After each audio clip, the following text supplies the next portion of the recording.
a big part of let's call it Western exercise, such as weightlifting or sports and so on, which are great, um, get really stimulate your nervous system in one kind of way.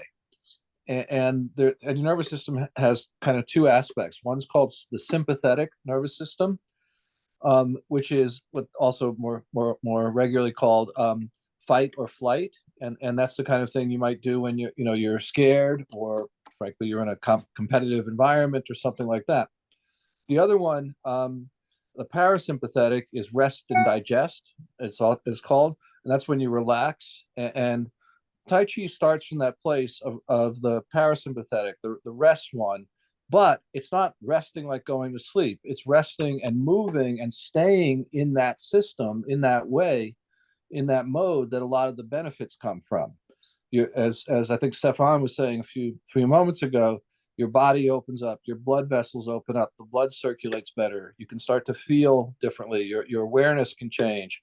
All those things are because you're actually doing things, but you're staying in that parasympathetic world as opposed to going into the other one. And that's it's good for the heart rate, it's good for the blood pressure. All those things come from that, and that's a big part of why it's really good for you. And also, the more you can sort of tune into that and realize that feeling that you get there, the more it builds on itself. And I think this is a big reason why when you see a lot of the stories that are out there now about Tai Chi having, great effects on blood pressure, or even now there's some recent ones about cognitive development. It's good for memory and other stuff.